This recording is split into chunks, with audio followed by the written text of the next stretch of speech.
I just got back from looking at that new piece of land. I'll be sending money to the escrow company on I'll be sending the money in for escrow on Monday or Tuesday, and so here in about 2 days I'll be good to go. I took a look at the field, and I'm probably just gonna shred it. My plan right now is to just shred it, get some fertilizer on it, and it's 50 acres, and I'm only gonna be putting 50 cattle on it, so it's gonna be plenty of grass out there, even if it's not, even if I don't, really get after it, as long as I do, as long as I shred it and I fertilize it properly, and then I get a well drilled, and maybe I irrigate a small portion of it, I'll have some grass out there. I'll have plenty of grass out there for these animals to eat. And if you take a look at this animal right here, this is the animal that I accidentally bought. It's been 1 week. These animals, I bought them on last Saturday, and it's Sunday today. So it's been 8 days since these animals have been here, and look at how much bigger he's gotten in just 8 days. You can tell that he's already starting to swell back up. An animal that is this tall should be about 1,400 pounds. They can eat a very large amount of food. I've always said that an animal will eat, the best way to think about an animal's diet is to, when considering how much food will they eat, the best way to think about it is to think about it as a proportion of their body weight. The bigger an animal is, the more they will eat. It makes sense, right? And so if we take a look at this animal, it's only been 8 days, and go back from when go back on my video 8 days ago and take a look at him when I first brought him in. He was sucked in, a hip sticking out, the bones everywhere, and he's already starting to swell up. I wouldn't be surprised if he's already put on close to 30 pounds over the last week. I've put him on feed. These animals are eating a lot of peanuts and corn right now. They're eating a lot of peanuts and corn, and I got them on hay too. And so these animals, those peanuts and that corn and then that hay, it's gonna make them swell up real fast. It's putting the weight on them real fast. And the diet that I give my animals is a 65% TDN, 12 to 14% protein diet, right? And if you take a look at an animal, an animal that is, about 6 inches shorter than he is, but you can see how much larger, in terms of just their what their mass looks like. You can tell how much larger my animals look than the other animals, right? I mean, my animals here, they all look visibly just fat, right? I mean, it's like seeing a fat person, right? I've always said, when you see a fat cow, it's like seeing a fat person, right? If they're fat, you can tell they're fat by just looking at them. And my animals are extremely fat. The way that I talk about the fatness of my animals is the body conditioning score, right? I've already told you how to find your body conditioning score, and how to grade an animal for their body conditioning score. My animals, I keep them at a body conditioning score of 6 to 7. And so essentially, the moment after I've sent the money to the escrow company, and I've got animals that are ready to go to market, I'll probably start liquidating my animals here in maybe about a week and a half or so. The hottest part of the market right now, from what I see, when I take a look at the cattle market and where are people making the most amount of money, I think that the most amount of money right now is being made in the 5 to 800 pound game.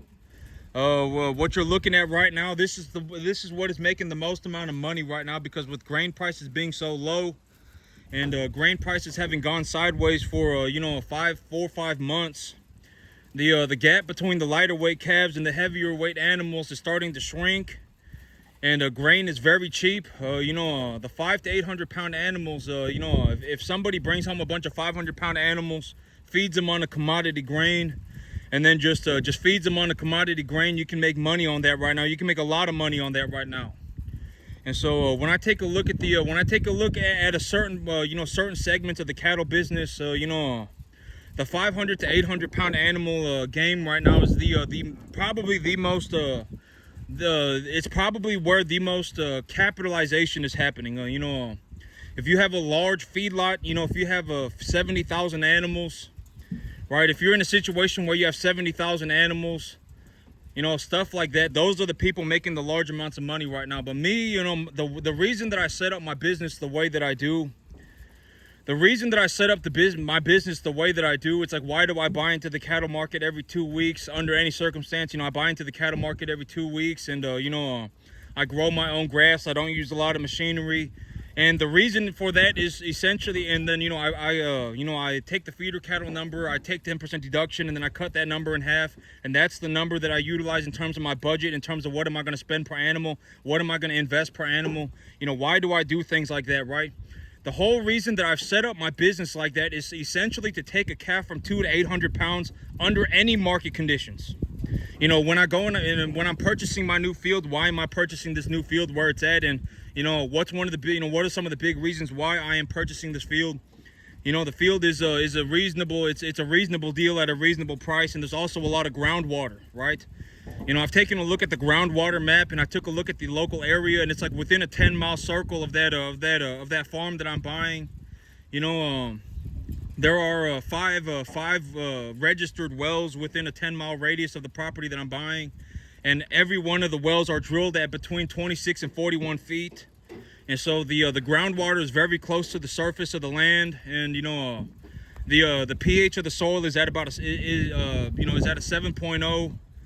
And it's a clay loam soil, and you know, there's a lot of reasons for it, right? And then, you know, it's a reasonable price for a reasonable asset. There's a lot of reasons for it, you know. But that's the land right now. You know, there's a lot of groundwater. The pH of the soil is at about a 7.0.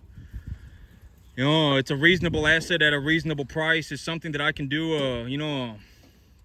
And so that's why I'm doing it. There's a lot of reasons for it, right? And you know, and so that piece of land, I'll be going out there to, you know, I took a look at it this morning, and I'm good to go. You know, I just need to send money over to the escrow company.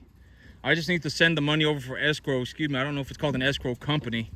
I'm pretty sure it's a title company, and they have an escrow account, right, or something like that. But I got to send my money over to escrow, and then, you know, I'll be good to go. And then I got 6 months on the land. You know, I bought the option contract with the money in my account, and then, you know, I got a 6-month option on the land, so I got 6 months to figure it out. I got about 4.5 months to figure it out realistically, because, you know, even if I clear up all my credit and everything, it'll take about a month for the credit company to pick it up. Oh, and then I have about 3.5 months, and then if I want to go and open new loans, it might take a month. And so I got about 3.5 months to figure it out. And so, you know, the reason that I made 6 months the least amount of time that I wanted for my option contract was because when I take a look at the totality of my assets and everything that I have going on right now, I don't want to liquidate my assets early.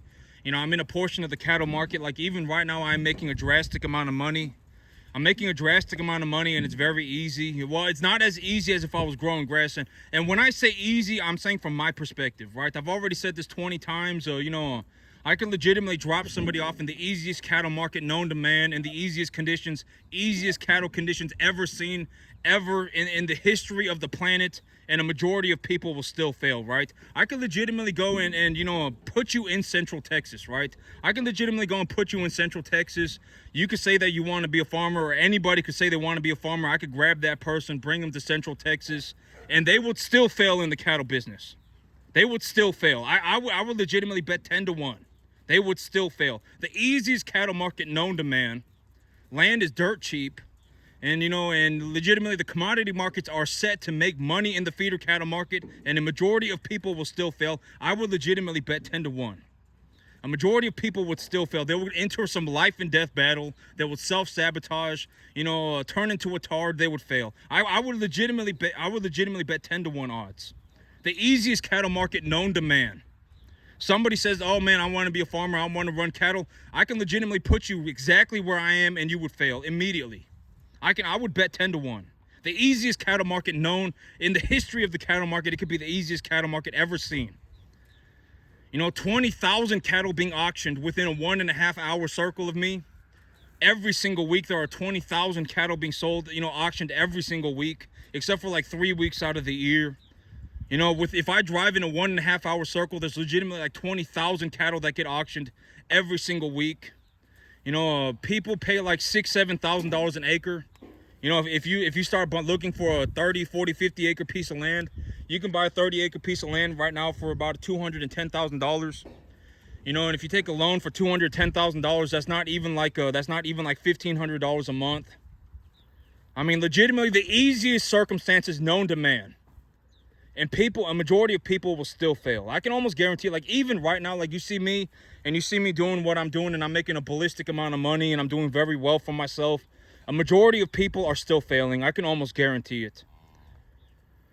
You know, this is legitimately the easiest cattle. Well, I mean, but I'm just gonna, well, actually it's not the easiest because it's like, when the weather is real good, if the weather's real good and I got a good crop of grass planted, then that is the easiest. But I'm saying easy from my perspective because then it's like if I take somebody else and I say, hey, go and plant grass, they just won't be able to do it, right? I mean, they will not be able to do it to a point where they make a drastic amount of money. They won't be able to do it. For me, the easiest thing to do for me, in terms of my perspective, the easiest thing for me to do in the cattle market is to grow a boatload of grass and just put the animals on it. No equipment, no nothing.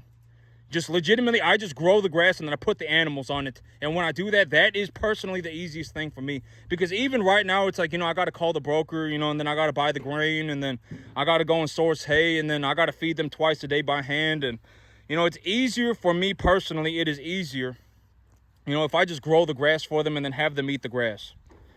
But then it's like realistically, when I say it's easy, I'm saying it's easy from my perspective. If somebody else tried to do it, it would be almost that I would legitimately, be willing to bet 100 to 1 that they fail. All of you fail. All of you right now saying if you want to be, oh my God, I'm gonna be a farmer, you're gonna fail. I'm just gonna say everybody's gonna fail, and if I took that bet 10 to 1 odds, I would make money on it. In a very realistic way to put that is like even right now in the easiest, legitimately possibly the easiest cattle market that I have ever seen, anybody could legitimately do it as long as you put together a proper diet for your animals. You called your broker, right? And then you fed your animals the proper amount of food every day. You would legitimately make hundreds of dollars per animal. $200-$300 per animal, just taking them from 500 to 800 pounds. And, a majority of people will still fail. A majority of people are still failing. The easiest cattle market that has ever been seen by man. And a majority of people are still failing. And so, but I could have even said this a year ago, but I didn't know. I wasn't, I didn't really know what was going on. But now that I know what to look for, it's like, even about a year ago when I first planted that wheat and my wheat was growing in and, my wheat was growing in very well. And, and I had my animals on wheat and I wasn't feeding them anything. I was just growing them grass and, the wheat was up to my shins and, my animals were putting on a massive amount of weight. Even then, that was actually easier than it is now. But I didn't notice it when it was happening. And then, it's like, oh my God, I made a boatload of money. I must have made like 30 grand on that wheat. I must have made like $35,000, maybe even a little bit more on that winter wheat. But, a lot of people are cutting the wheat right now. A lot of people are cutting wheat right now, and they're feeding they're selling that wheat as a very high quality hay, which it is. I mean, a 14% protein hay, and they're selling it as a borderline dairy quality hay, and but people are just now starting to feed the wheat, and it's like I was feeding that wheat like a year ago, right? And I've already made my money on it. I've already plowed it back into my field. I made a boatload of them. I must have made 40 grand on that winter wheat. But even then, that was actually easier than it is now. And right now, things are extremely easy. Making money in the cattle business right now is extremely easy. I mean, and the reason that I'm saying it's extremely easy, if I'm going to give you the details, it's, you can legitimately just call your broker. You can legitimately just call a broker right now, buy some grain, mix the grain up, feed it to your animals. You bring home 500 pounds. You bring home a 500-pound number 1 to 1.5 steer, and let's say you pay I would say you would want to pay about $3 a pound. If you went and bought a somewhere between 2 3/4 and 500 and $3 a pound, and if you bought in that animal at about 1,500 pounds or at about 500 pounds for $1,500. I would say you are, if I was going to do it, I would say I would be looking to buy animals for about $1,400 a piece. If I was going to buy a number 1 to 1.5 type medium large frame animal at At 500 pounds, I would be looking to pay about $1,400. Granted that you got a decently healthy animal, right? I mean, if the animal's crippled, you're not going to want it. If the animal looks sick, you're not going to want it, you know, et cetera, et cetera. You know, I'd pay about $1,400, and then, you know, you feed the animal, and by the time you're done feeding the animal at 800 pounds, you should be getting about $1,900 for that animal. And if you bring them in at 1,400 and you spend 250 and you make 1,900, you're going to be all in about 1,650. And yeah, you're going to make about $250, $350 an animal. And it would only take you, you know, and you wouldn't have to know how to do anything except for mix animal food and just give it to them. It's legitimately that easy. You don't even know how, you don't even need to know how to grow grass right now. You know, if you're in the 500 to 800 pound animal business right now, you're taking an animal from 500 to 800 pounds. You don't even need to know how to grow grass. You know, in this current market, you don't even know how to. You don't even need to know how to grow grass. You know, you can legitimately just call a broker, mix your feed, give it to your animals twice a day. Buy your grain at a commodity price. Buy a commodity grain and then just feed it to your animal, and you know you can make like $200-$250 an animal. It's not hard. It's very easy. I mean, this is the easiest cattle market that I've ever seen in the history of ever. And what I mean by easy is that it is legitimately the most accessible market. You know, you don't need to know how to grow grass. You don't need to know how to, well, I mean, you are going to have to know how to run the cattle, right? You're going to need to know how to, give them their medications and their vaccinations and et cetera, et cetera. And, you know, you're going to have to know how to mix their diet, and you're going to have to know how to, formulate their diet properly, et cetera, et cetera. But, in terms of the overall cattle market, in terms of accessibility, and this is also what I mean by as of right now, I believe that we are somewhere near the top of the cattle market. And the reason that I believe that we are at the top of the cattle market or somewhere around there is because the cattle market is too easy. You know, the cattle business right now is too easy. And what I mean by too easy is that the people who know what they're doing are making a ballistic amount of money. That's what I'm talking about. I'm not saying that anyone can go and do it, because I've already said this 20 times, right? Legitimately, everyone who says that they want to be a farmer and everyone who says they want to be a cattleman, if I took a bet with every single one of y'all, 10-to-1 odds that every single one of you would fail, I would make money on that bet. You know, legitimately, maybe 1 out of maybe 100,000 of you might succeed. Maybe 1 out of, somewhere between 10. In the current market conditions, where the market conditions are right now, the odds are better. It might be like 1 in 10,000. Like you may actually look at what I'm doing and write it down and go and do it, right? Like you might actually do that. Oh, if I just just call my grain broker and ask him what the grains, what grains they have, and I take a look at I write the grains down and I go on the internet and I look up the feed data. I look up the feed data for the different grains, and all I have to do is formulate an animal feed at 65% TDN and 12 to 14% protein, 2-to-1 calcium phosphorus ratio. Maybe you want to give them a small multivitamin pack, and then all you have to do is check their manure every day, right? You might write it down and you might go and do it. It's very easy right now, right? It is very easy. And so that is what I mean by, right now the odds of somebody making it might be 1 in 10,000. And if the odds are 1 in 10,000, a lot of people are going to run into the markets. And when a lot of people run into the markets, the markets will become oversaturated with inventory. People will start raising mama cows and start holding back heifers, et cetera, et cetera. And then, when a bunch of people run into the cattle market, there will be an increase in cattle inventories. And, and then the price of cattle will go down again. Where do I think they're going to go? I think they're going to go to about $2. That is my guess. That is what I would anticipate. Cattle markets are going to go to about $2. And when cattle markets go from $2.50, $2.60 to $2, it's going to become too hard for most people. Most people at that point, they're going to be like, oh my God, I can't feed my animals grain anymore. I can't just call my broker and feed my animals grain anymore. And, I can't make money like that anymore. And then it's going to become too hard for them, and then they're going to quit again.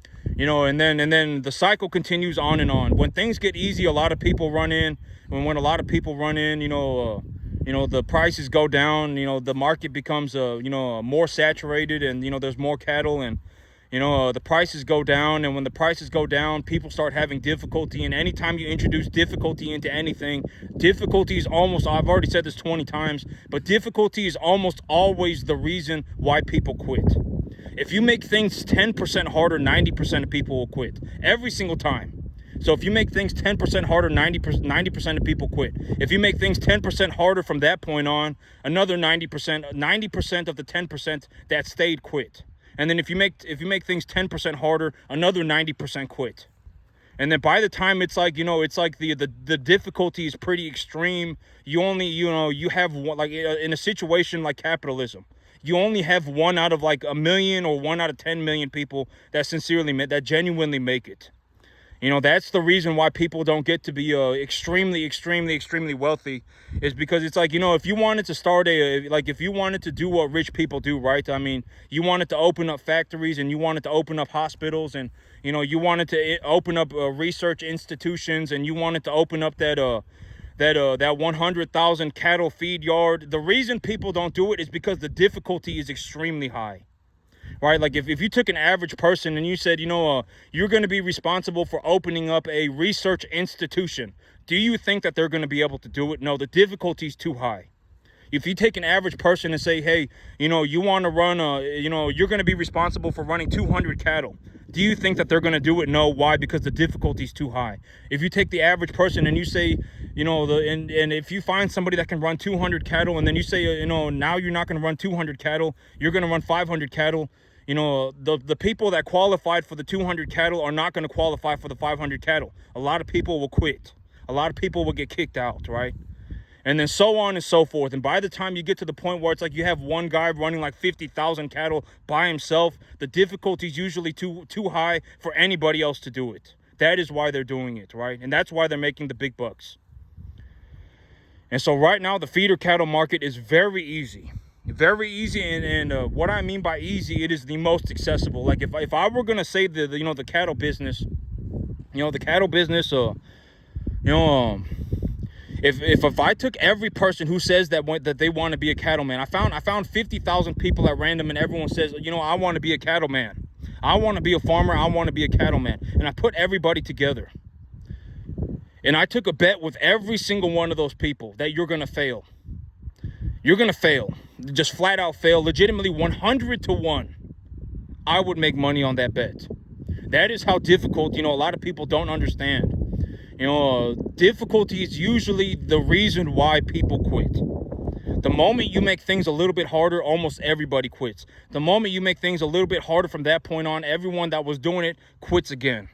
Then not quits again, but, those people that were doing things when it was just a little bit more difficult, if you make it a little bit more difficult for them, they'll quit again, right? I mean, most people are not going to go, they're just not going to go, they're not going to move forward in a straight line objectively, right?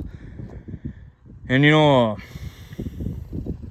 but I mean, yesterday I was talking to a man, and, and he was legitimately standing on my property, He was standing on my property, and he was talking to me, and he was looking at my farm, and he was telling me about his son. And he was telling me about his son, and this is what he told me about his son. And this is what I mean by it doesn't matter, like legitimately anybody. It doesn't matter whether you're black, white, Asian, Mexican. It does not matter. Almost everybody is dirt poor, right? Almost everybody. And if you come off as a poor person, your life will be almost impossible. And he was standing on my field, and he was talking to me about his son. His son's about my age. And he was taking a look at my field, and he was telling me about his son. And the thing that he was proud of about his son was that his son just got married. And his son is trying to save up money for a down payment on a home. And so he moved back in with his dad. That's what he was telling me about. And I was like, keep that poorness. So, in my head, I was like, I don't know why, and he was so proud about that. And I was like, I don't know what to tell you. Like, keep that poorness away from me. I was like, I don't know what to tell you, right? I mean, how pathetic is that, right? I mean, it's like, like, I don't want to know why you're proud about that, right? I don't want to know, your son could have gone and taken the money that he was spending. Him and his wife both have a job, and, and they got themselves, an apartment and all this and that. And, and it's like, I don't know why you're proud about that. I don't want to know. right? Oh my God, my son just got married, and you know, him and his wife just moved back into my house so that they can save money. It's like, I don't know why you're proud about that. You know, like, you know, and this was you know, my, you know, I'm having difficulty really, you know, just talking about this, because this was my father's friend. You know, this was my father's friend, and you know, I should not be having difficulty talking about this. I should just say what I feel. But you know, it's my father's friend and his son. It's his son, and you know, and I'm having difficulty talking about this. But I'm like, you know, like, I don't understand. I don't want to understand. Keep it to yourself, right? Like, you couldn't go out and buy yourself a $300,000 home. You know, your wife has a job too. You have a job too. You both make decent money. You know, she works, you know, at a good company, and you work at a good company too. I mean, you both make decent money. Why can't you just go and buy yourself a starter home? It's not like you even have kids, right? I don't understand. I mean, you don't have kids. I mean, you could buy yourself a starter home, paid off that starter home, or paid off a significant amount of that starter home within 2 years, and then just rolled your equity. I don't understand. You know, and it's like, keep that to you. Like, why would you, you know, you're sitting, like, the man was sitting on my field, looking at my field, right? I mean, this business must be, you know, everything that I have here, the equity value of everything that I have here must be like $1 million, right? In terms of my business, my cattle, my land, you know, everything. I mean, you're sitting on $1 million worth of stuff that I invested in, right? You know, I personally invested in all this. I'm a first generation farmer. Nobody taught me how to farm. I had to learn how to do this by myself. And I'm extremely good at it, right? I mean, you know, and I don't understand. You know, it's like, you're standing on my farm. You're looking at like $1 million worth of stuff. I mean, legitimately, you know, that I've invested in. I mean, you know, my business must be, my business itself worth, you know, my business and everything. I mean, you're standing on like $1 million worth of stuff that I've generated. And it's like, and you're standing here telling me about how you're proud about your son moving back into your house with his wife. I don't understand. You know, keep that to yourself, right? You know, it's like, you know, but once you come off as a poor person, it's almost impossible, right? It is. I mean, it's like, he couldn't go and, you know, and find a deal, right? I mean, he couldn't go out and take a look at the market. I mean, there's thousands of homes everywhere. He couldn't go and find one deal that made sense for him and his wife. Right, he couldn't find one thing. He had to move back at home, and you know, he had to move back into a home with you. I don't understand. You know, he couldn't go and open up a 6-month option contract on a home. I don't understand. You know, if he opened up a 6-month option contract on a home and paid money for the option, when he went to the bank and talked to the banker, he could tell the banker that he's already in the house and that he's not having to pay for an apartment, and then they'll leverage it like 80% of his money for him. You know, I don't understand. You know, it's like, you know, I don't understand how people become, you know, and I don't want to understand. Don't explain it to me. Right? It's like, how did you become so poor? I don't understand. You live in the richest country on the entire planet. You're legitimately surrounded by money. I don't even want to know. You know, how did you get so poor? I don't get it. Right? I mean, you could have gone up to a house and you could have found a deal that made sense for you and ran the numbers. And then when you talked to the owner and you made a deal with the owner, the numbers worked out for you and you went forward with your life. You found a home and opened up a 6-month option contract on it, right? Saved up money during that 6-month period of time. Use the money that you have in your bank account right now to hold an option contract. Right? You know, do something, right? I mean, you know, like, why would you? I don't understand. I don't want to understand. Don't explain it to me, right? And so me right now, you know, I got 6 months to figure out I got about 4 months. You know, when I take a look at the average weight of my herd, the average weight of my herd is at about 550, probably about 550. And if the average weight of my herd is at about 550, 4 months is just enough time for me to, you know, get everything squared away, get my animals up to the target weight that I want to get them at, get the animals to market, clear up my credit, you know, have the credit bureau take a look at my credit and make sure everything's okay. And then, you know, I'm good to go, right? And then, so I have about 6 months. I realistically have about 4 months to get everything figured out, and which is just enough time. You know, I'm gonna have to stay on track with my plans and everything. But, you know, the plans are the plans for a reason, right? I say that all the time. You know, when I come up with a plan and I make a plan, the plan is the plan for a reason. And the only time I ever change the plan is if I have an objectively good reason to change a small detail. I do not just throw the plan out the window, right? I'm not like, oh my God, you know, now it's time to go run Longhorn cattle. Oh my God, now it's time to go run Corriente cattle. Oh my God, now it's time to go run Holstein cattle, right? Oh my God, I'm just going to abandon this property and go walking off on a mystical, magical adventure, right? I'm not going to do, you know, stick to the plan. I always stick to the plan, and the plan is the plan for a reason, right? You know, I'm not going to go off on a mystical, magical adventure. The plan is the plan for a reason. And so right now I essentially have about 6 months to get, roughly 4 months to get everything figured out. And then in the last 2 months of the options contract, I need to be talking to the bankers. You know, I need to be hitting those banks hard. You know, realistically, I'll be starting to talk to the bankers, you know, here in about, you know, maybe a week or two. I'll start liquidating cattle. And when I start liquidating cattle, I will start talking to the bankers then. You know, I'll start talking to the bankers. And, you know, I'll be talking to the bankers for about the next 4 months. And then by the end of the 4-month mark, I'm going to have to see which banker's going to give me what at the best deal. And then I'm going to have to run the numbers. And essentially, the big plan right now is because I have a 6-month option contract on my property right now, I have it until about December. And if I just hold on to the, if I just take a conventional loan up until about March, if I just hold on to the property for about 3 months, I can switch the conventional loan over to an FSA.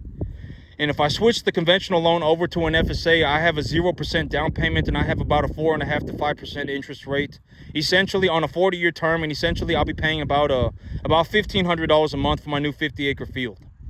And so, you know, the biggest risk, I've always said that the biggest risk to any business is the business owner themselves, right? As long as I stay on track and as long as I do what is necessary, you know, there are, you know, the problems that I'm going to have are going to be very minuscule, right? They're not going to be like, you know, like, and this is what I mean by problems I'm going to have are very minuscule. And I've always talked about, you know, running a business is like sailing a ship. If you genuinely believe that you are going to sail your ship into a storm, you should not sail your ship into a storm. If you genuinely believe that you are going to set sail on your ship and you're going to hit a freaking iceberg, you should not set sail on that journey, right? You should not. You know, when you set sail on a ship, you should go from point A to point B without very many problems. You should. Right? I mean, you should know enough about sailing to be able to go from point A to point B. You should not go on some, you know, I'm going to go sail right into the middle of a storm, right? You shouldn't. That would be a horrible idea. And it's the same thing with business. When you run a business, you should not be looking at your business going, you know what, I'm going to be sailing into the middle of a storm. And when I, you know, go through the storm, you know, everything's going to work out for me in a mystical, magical fashion. You should not be running your business like that. You know, you should be setting, when you set sail for that ship, when you set sail on that ship, you should be going from point A to point B with very minimal problems. You know, it should not be like I'm going into the middle of a storm. Right? I mean, that is how it should be. When you make your plans, that is how you should make your plans. It's not going to turn into this life or death battle. I've always said, don't turn your life into a life or death battle, right? And it's the same thing with business. You know, the plans are the plan for a reason, right? I'm not going to go from having a plan, you know, that's like, I'm going to go from point A to point B to, I'm going to go from point A to point Z to point D to point B, right? I'm not going to change the plan like that. I'm going from point A to point B. And if something happens along the way, like I see a storm or something, then I'll maneuver around it. I'm not going through the storm, right?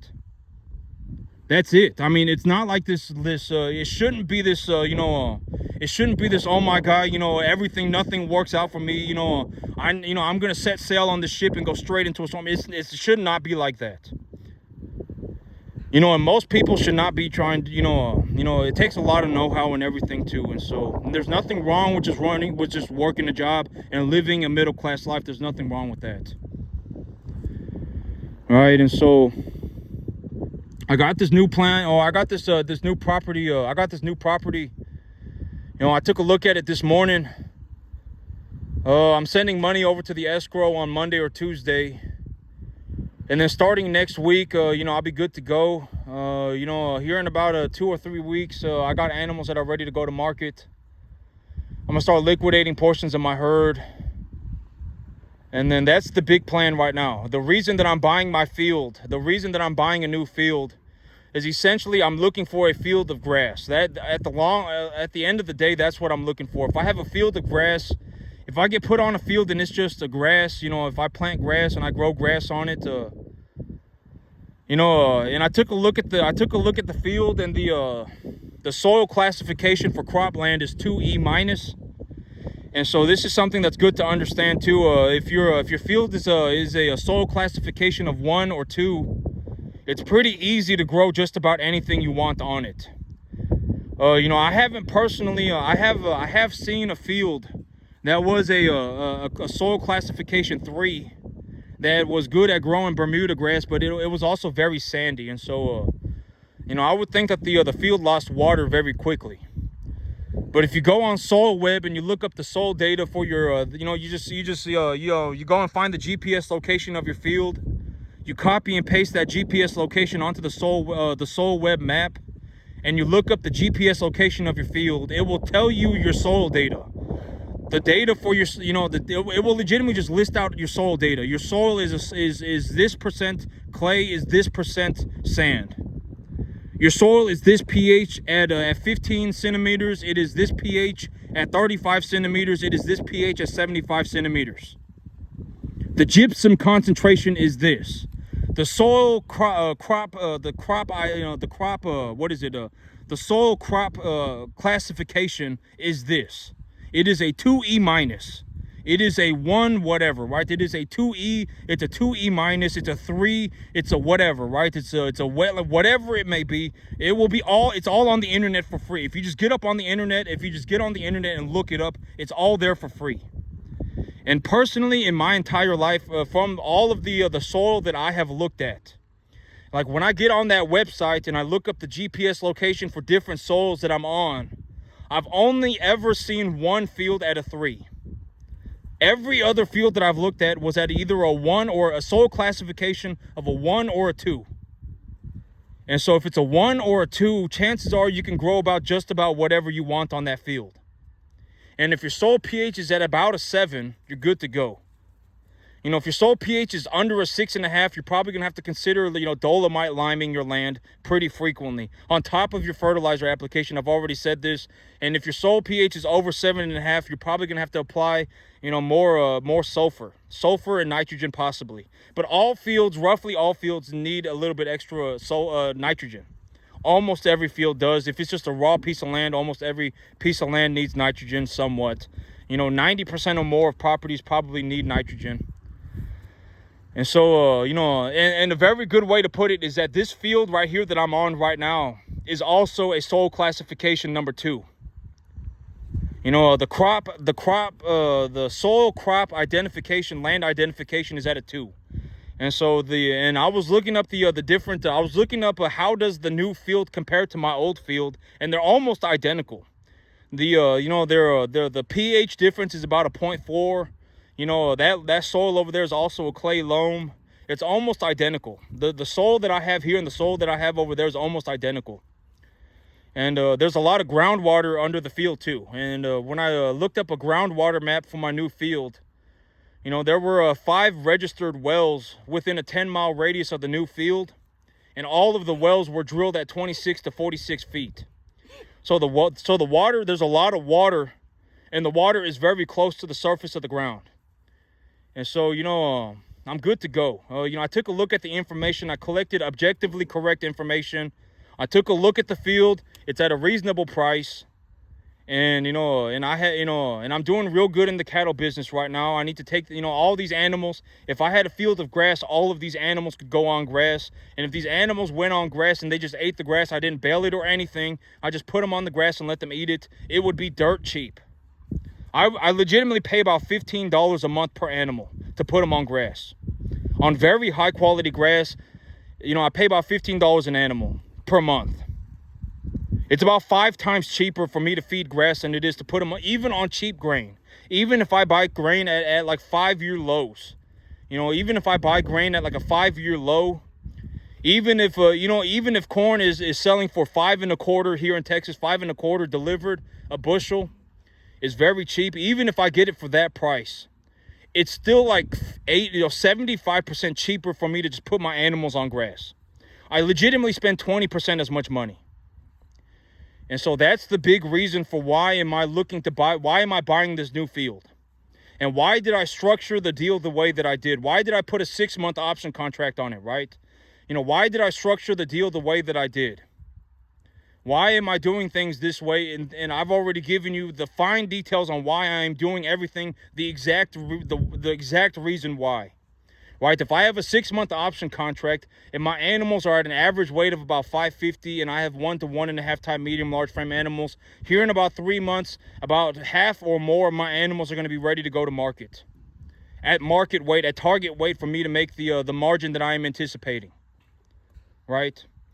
And so I don't have to liquidate my animals early, and I can start working on the new field right now. Why do I want to work on the new field right now? Because I'm already behind. If I wait until I sell my animals and then I'm sitting on money and then I go and buy the new field, then I'm already behind. Right? I'm already behind. If I do that, I'm monumentally behind. I'm like a year behind, right? And so that's why I put up the 6-month option contract. And I put it up for 6 months because I essentially need 3 months to keep working on my animals, and then a majority of these animals can go to market. And when these animals go to market at target weight, I will make about my target margin. And then when I make my target margin, with 93% correctness, if I make my target margin, I will need to reinvest my earnings or get stuck paying a large amount of income tax. And the thing about me is that it does not matter how much money I make. I will not, I could legitimately make $50 billion next year and I will not pay a cent in income tax. You got to understand that this is how rich people operate, right? You don't want to pay income tax. You can legitimately make $50 billion in a year and you don't want to pay income tax. How do you get out of paying income tax? You purchase a tax deductible asset or you have unrealized gains. I've already said this like 20,000 times, right? You either have unrealized gains, you do not liquidate your assets for cash. You have unrealized gains, like you could be holding stock, you could be holding anything that is equitable. Right? Anything that is equitable, and if it's gone up in value since you've got it. Like if you got it at a certain price and it went up in value, and that value is essentially the appraisal value, right? Like when you go on the stock market and the price of the stock changes every day. This is a very good way to look at it. When you go on the stock market and you look at that stock, every single minute of every single day that the stock market is open, essentially the stock market, the stock will change price, right? And that price change is the appraisal value of that stock. And so if you buy the stock at 400 and you hold on to it and it goes up to 500, then that $100 is an unrealized gain. You do not have to pay taxes on that money unless you take your stock and you sell it. If you sell your stock and now you have $500 cash, you have to pay taxes on that $100 that you made. And so how do you get out of paying income tax? You hold on to assets that are going up in value and that value is an unrealized gain, or you take the money that you make and you purchase a tax deductible asset with it. Realistically, you want to purchase a tax deductible asset that you are capable of appreciating profitably. Realistically, that is the most effective way of building a drastic amount of wealth very quickly. Like if you want to get to the point where you're, putting together $1 million worth of equity a year, you're putting together $5 million worth of equity a year, stuff like that, you're putting together a 7-figure amount of equity every year. That is how I did it. I purchased tax deductible assets that go up in value profitably. And unless I liquidate my assets, I have unrealized gains. I do not need to pay tax on the unrealized gain. I could purchase $10 million worth of cattle today, and in a year, the cattle could be worth $20 million. But if I did not sell any of the cattle, I don't have to pay income tax on any of the $10 million that I just made. None. 0%. And if I make $10 million, if I do liquidate my assets, and I bring home $10 million, I can legitimately just go to the bank and take a loan for $20 million. And I will just buy $20 million worth of cattle. And even though I made $10 million cash, I will never pay a cent in income tax. Ever. And that is why. If you want to know, and I'm not the only person that can do this. Anybody can do this, right? Anybody can do this. You know, you have to understand that America as a system is set up so that it is easier for poor people to make money. A lot of people don't know that. You know, the less money you have, the easier it becomes to make money. And if you're going to misinform people, don't misinform people, right? Keep it to yourself. If you're poor, there's a reason you're poor, right? I mean, don't go around misinforming people. Oh my God, you know, you need $100,000. You need to save up $100,000. You don't need to save up $100,000, right? You need to go and find the good deal. You need to go and find the right deal. If $100,000 is what you need, you can go and take the loan from the bank and you can pay $1,000 or whatever a month for it. You can pay the $500 a month for it or whatever, right? If you find the right deal and it's going to make you money, that is more important than you saving any minuscule amount of money. You don't need to save 100 grand. If you go to the bank right now and take a loan for 200 grand and use that 200 grand as a down payment for whatever it is that you're trying to buy, you don't have to tell anybody. They're just going to think that it's cash. Right, you can legitimately find a piece of property right now, and you know, if you come off as a rich person, right, I've always said you don't want to be poor, because if you're poor, you're going to come off as a poor person, and then you're going to stay poor forever. Because, you know, chances are, if you want to become rich, you need to start doing business with rich people. You do. You need to start doing business with bankers. You need to start doing business with the billion-dollar industries, commercial real estate, beef, something. You need to find somebody with a large amount of money and start doing business with them. And if you come off as a poor person, the rich people will leave you to die. They will not want to do business with you. You don't want to come off as a poor person. When you find a good deal, do not approach it as a poor person.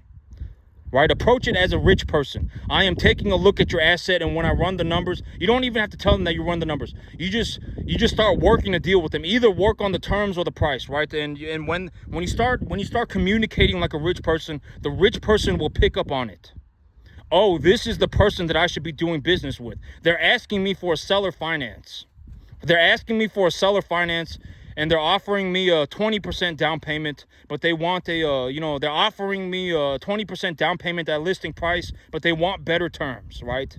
If you come off as a rich person, it's not hard, right? And then, you know, and let's say you need 200 grand. Let's say you found a deal, and it's like, oh, you know, it's going to cost, $4,000 a month. And I'm going to make $7,500 on it, or I'm going to make $6,000 on it, or whatever it may be, right? Then you can just, you know, then go and do it. You know, I've already said you should not be starting a business. And the idea of starting a business, and you should not start a business. If you want to start a business, you should probably buy a business. Because if you start a business, it's legitimately like a factor of 1,000 to 1. If you start a business, you don't understand how hard it is to start a business. It might be like 1,000 to 1. And this is what I'm talking about. If you want to start a hamburger shop, let's say you really like McDonald's. You really like McDonald's, and you're like, man, I want to start a hamburger shop. You should not start a hamburger shop. You should just open up a McDonald's. You should just buy a McDonald's. Realistically, you should not be trying to start a hamburger shop. You should just buy a McDonald's or buy a Burger King, right? Or buy a In-N-Out or buy a Five Guys or whatever burger shop that you like. You should just go and buy that burger shop, right? You should not be trying to start your own burger shop. You're going to go out of business. You know, because if you buy a McDonald's and the McDonald's is already there and they're selling it, I mean, then you can do what, you can just go in and take a look at the numbers and make sure everything's okay, right? And then, you know, it's like, make sure that the numbers are actually correct and make sure everything checks out, and then you can buy the business. And if the numbers don't check out, then don't buy the business. I've already said that like 20 times, right?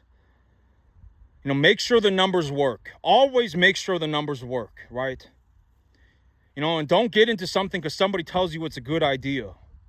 Like me, you know, I'm not going to leave the cattle industry to go into, hospitality, right? I'm not going to leave the cattle industry to go into tech, right? Me, I'm just, more than likely, I would almost guarantee that I'm just going to run cattle for the entirety of my life. I'm going to grow hay and run cattle. That's probably just what I'm going to do for the entirety of my life.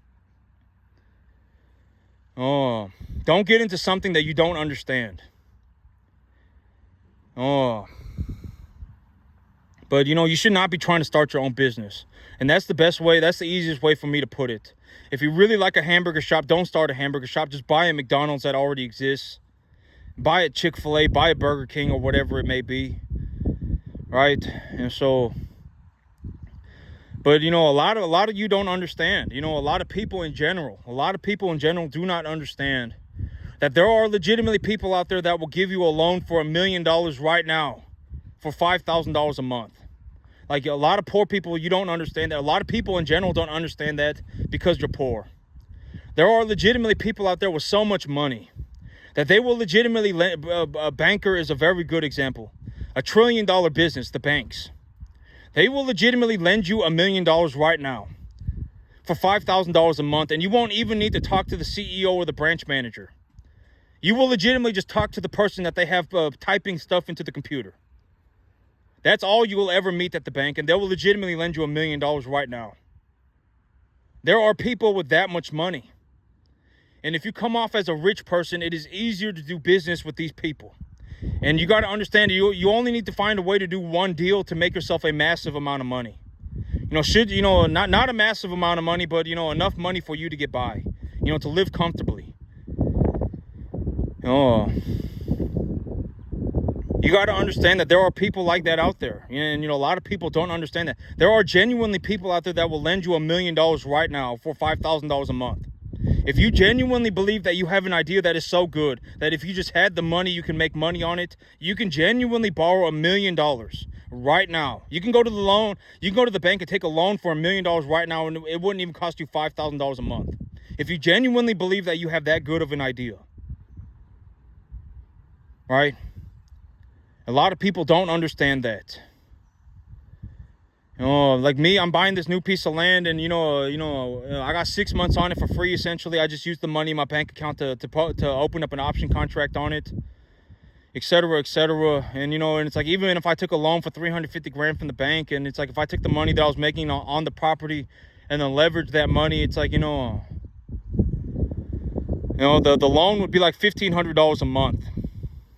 And it's like, people don't understand that, But maybe if I tell that to you, and if I show you the reality of the situation, maybe it'll encourage you to jump out of the jar, right? Because if you're poor and you're in the jar, chances are you are going to be poor and in the jar forever until you die, unless you jump out.